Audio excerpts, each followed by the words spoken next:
பொதுவா இந்த பூர்வீக புண்ணிய ஸ்தலங்கிறது லக்னத்துல இருந்து 5ஆம் இடம்.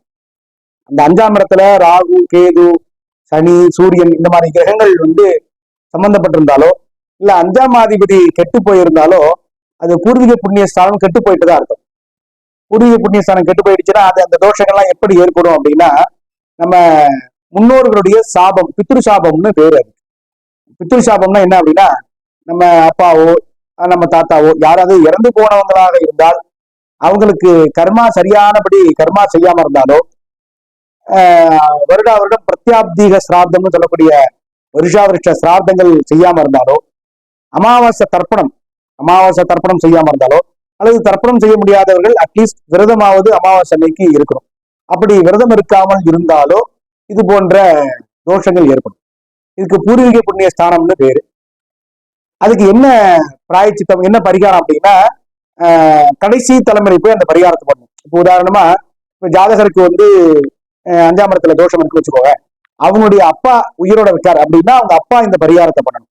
யாரு கடைசி தலைமுறையாக இருக்கிறார்களோ அவங்க இந்த பரிகாரத்தை பண்ணணும். நம்ம தமிழகத்திலேயே ஒரு சில குறிப்பிட்ட ஏரியா இந்த முன்னோர்களுடைய வழிபாட்டிற்கு மிக சிறந்த உத்தமமான ஏரியா. அந்த பகுதிகளில் போய் உதாரணமா சொன்னா ராமேஸ்வரத்துல ராமபிரான் தன்னுடைய தகப்பனாருக்காக கர்மா பண்ண இடம். தசரதனுடைய இறப்பிற்காக அவர் வனவாசம் வந்த பிற்பாடு தான் தசரதனுடைய இறப்பை அவர் கேள்விப்படுறாரு. கேள்விப்படும் போது ராமேஸ்வரத்துல இறங்குறார். ராமேஸ்வரத்துல தான் அந்த முன்னோர்களுக்கு, அதாவது அவருடைய தகப்பனாருக்கு உண்டான கர்மாவை முழுமையா செய்து முடிக்கிறார். அந்த இடம் ஒண்ணு. அதே போல திலதர்ப்பணபுரின்னு ஒரு ஊர் இருக்கு. அந்த திலதர்ப்பணபுரி இந்த மாதிரி முன்னோர்கள் வழிபாட்டிற்கு உண்டான இடம், அல்லது இந்த காவிரி கரை, தாமிரபரணி, இந்த மாதிரி ஆற்றங்கரை ஓரங்கள் இல்ல, ஆற்றங்கரை சேரக்கூடிய இடத்துல, கடற்கரைகள்ல, பூம்புகாராக இருக்கும், நம்ம இந்த மாதிரி கடற்கரைகள்ல, ஆக ஏதோ ஒரு இடத்துல நம்ம முன்னோர்களுடைய வழிபாட்டை முழுமையா செஞ்சிடணும். ஏன் அப்படின்னா, ஏன் இந்த இடங்கள்ல பண்ணணும் அப்படின்னா, இதுவரைக்கும் செய்யாமல் இருந்தால், அவங்க அப்பாவுக்கோ அம்மாவுக்கோ தாத்தாவுக்கோ பாட்டிக்கோ சிரார்த்தம் கரெக்டா பண்ணாம இருந்திருந்தா, இந்த மாதிரி இடத்துல போய் முதல்ல அந்த சிரார்த்தங்கள் எல்லாம் முழுமையா பண்ணிடணும். எத்தனை சிரார்த்தம் விட்டுருக்காங்களோ அத்தனை சிரார்த்தத்தையும் முழுமையா பண்ணிட்டு, அதன் பிறகு வருடா வருடம் வீட்டுல தொடர்ந்து சிரார்த்தம் பண்ணணும். அதே போல அமாவாசையில தர்ப்பணம் பண்ணணும். அமாவாசையில குளத்துல குளிச்சுட்டு வீட்டுல தர்ப்பணம் பண்ணணும். இல்லாத பட்சத்துல விரதமாவது இருக்கணும். தர்ப்பணம் பண்ண முடியாத பட்சமா இருந்தா விரதமாவது இருக்கணும். இப்படி முன்னோர்கள் வழிபாட்டை முறையா கிரமமா பண்ணிக்கிட்டே வந்தோம்னா, முன்னோர்களுடைய பரிபூர்ணமான அருள் நமக்கு இருந்தாலே அதிக திருமணமாகும். சமீபமா ஒரு காலகட்டத்துக்கு பிறகு எல்லாமே ஒரு நம்பிக்கை குறைவு ஏற்பட்டு போச்சு. நம்பிக்கை குறைவுனா என்னன்னு பாத்தீங்கன்னா, நம்ம முன்னோர்கள் நம்ம கொடுக்கிற தேவசத்தை ஏத்துக்கிறாங்களா அப்படிங்கிற ஒரு சந்தேகம். அந்த நம்பிக்கை குறைவுனால இந்த முன்னோர்கள் வழிபாடு கொஞ்சம் கொஞ்சமா குறையா இருக்கு. அது மட்டும் இல்லாம தெய்வ வழிபாட்டை விட முன்னோர்கள் வழிபாட்டுல ஸ்ரத்தை ரொம்ப முக்கியம். ஸ்ரத்தைன்னா ஸ்ரத்தையேதி சார்த்தம்னு முன்னோர்கள்லாம் சொல்றாங்க. ஸ்ரத்தை ரொம்ப முக்கியம். ரொம்ப கிரமமா இருக்கணும், ரொம்ப ஒழுங்கா இருக்கணும், தீட்டு துளங்கிடக்கூடாது, ஒருத்தர் இந்த பிறப்பு தீட்டு இறப்பு தீட்டு இடைபெற்றக்கூடாது. இப்படி ரொம்ப ஸ்ரத்தையா இருக்கணுங்கிறதுனால ஒரு சலிப்பு தட்டு போச்சு, ஒரு பயம், ஒரு சலிப்பு தட்டு போச்சு. ஆகையினால இந்த முன்னோர்கள் வழிபாட்டை கொஞ்சம் ஒதுக்கி வச்சுட்டாங்க. இறை வழிபாடு எத்தனை அளவுக்கு முக்கியமோ அந்த அளவுக்கு முன்னோர்கள் வழிபாடு முக்கியம். அந்த முன்னோர்கள் வழிபாடை சரியா செஞ்சுக்கிட்டே இருந்தோம்னா வீட்டுல இந்த திருமணம் அப்படிங்கிற சுபகாரியங்கள் அதிவிரைவு நடக்கும். நான் ஏற்கனவே சொன்ன மாதிரி இந்த 5ஆம் இடத்துல ராகு, கேது, சனி இருந்தா திருமணமானவர்களுக்கு குழந்தை பாக்கியத்தை கூட தடை ஏற்படும்.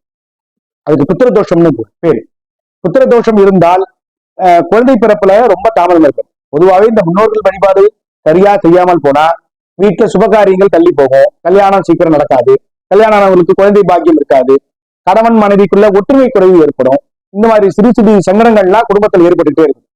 முன்னோர்கள் வழிபாடை முறையா செஞ்சுட்டே இருந்தோம்னா இந்த கோளாறு இருந்தாலுமே, இந்த தோஷம் இருந்தாலுமே, முன்னோர்கள் வழிபாடு முறையா இருக்கும்போது அது இந்த சிறு சிறு தடைகள்லாம் அகன்றது. அதனால 90 கிட்ஸ் மட்டும் இல்ல, திருமண தடையில் இருக்கக்கூடிய அனைத்து ஆண்களும் சரி பெண்களும் சரி அவங்களுடைய ஜாதகத்துல எல்லாரும் போய் பார்க்கணும். அந்த முன்னோர்கள் வழிபாட்டுல ஏதாவது தடை இருக்கா, ஏதாவது கோலா இருக்கான்னு பார்க்கணும். அப்படி இருந்தால் கடைசி தலைமுறையாக இருக்கிறவங்க கண்டிப்பாக இந்த வழிபாட்டை செய்யும்போது நிச்சயமாக திருமணமாகாதவர்களுக்கு திருமணமாகும், குழந்தை பாக்கியம் இல்லாதவர்களுக்கு அதிவிரைவில் குழந்தை பாக்கியம் ஏற்படும். கணவன் மனைவி ஒற்றுமை குறைவு இருக்கிறவங்களுக்குள்ள கணவன் மனைவிக்குள்ள ஒற்றுமை ஏற்படும். குடும்பம் சுபிட்சமா இருக்கும். நம்ம முன்னோர்கள் தானே, நம்ம முன்னோர்களுக்கு நம்மளை விட்ட யார் வழிபாடு பண்ணுவாங்க? உதாரணமா இறை வழிபாட்டுல நான் இருக்கலாம், இல்லாம போடலாம், ஈடுபடாம இருக்கலாம், பிடிச்சவங்க சாமி கும்பிடலாம், பிடிக்காதவங்க விட்டுட்டு போகலாம். ஆனா எங்க அப்பாவுக்கு என்ன தவிர வேற யாராலையும் சாதம் பண்ண முடியாது, எங்க அப்பாவுக்கு என்ன தவிர வேற யாராலையும் கர்மா பண்ண முடியாது. அதனால நமக்கு கிடைக்கப்பட்ட பெரிய உரிமை, எந்த அளவுக்கு நம்ம முன்னோர்கள் நம்மளை பாத்துக்கிட்டாங்களோ, நம்ம அப்பா அம்மா நம்மளை பாத்துக்கிட்டாங்களோ, அந்த மாதிரி அவங்க உயிரோடு இருக்கும் போது அவங்கள பாத்துக்கிட்டோம். அது ரொம்ப முக்கியம். இறந்து போன பிற்பாடு கொண்டு போய் அவங்களுக்கு பாலை தெளிக்கிறதுலையோ, தாரை தப்பட்டைகளோ, பெரிய வான வேடிக்கைகளோட அவங்க இறுதி ஊர்வலத்தை நடத்துறதுலையோ, இந்த படோடோபமான விளம்பரத்துல எல்லாம் ஒண்ணுமே இல்லை. விளம்பரம்ங்கிறது முக்கியமே கிடையாது. ஆன்மார்த்தமா செய்யணும், ஆத்மார்த்தமா நம்ம அந்த முன்னோர்களை வழிபடணும், முன்னோர்களை வணங்க வேண்டும். அப்படி இருந்தாலே போதும், அவங்களுடைய அருள் நமக்கு பரிபூர்ணமா கிடைக்கும். அவங்களுடைய அருள் பரிபூர்ணமா கிடைச்சிட்டா போதும், நம்ம வாழ்வு சிறப்பாக இருக்கும். அதனால 90 கிட்ஸ் போன்ற தாமதமான திருமணமாகக்கூடிய நண்பர்கள் எல்லாம் இந்த முன்னோர்கள் வழிபாட்டை தொடர்ந்து செய்யுங்க. வெற்றி மேல வெற்றி, அதிவிரைவில் திருமணமாகும். சந்தோஷம்.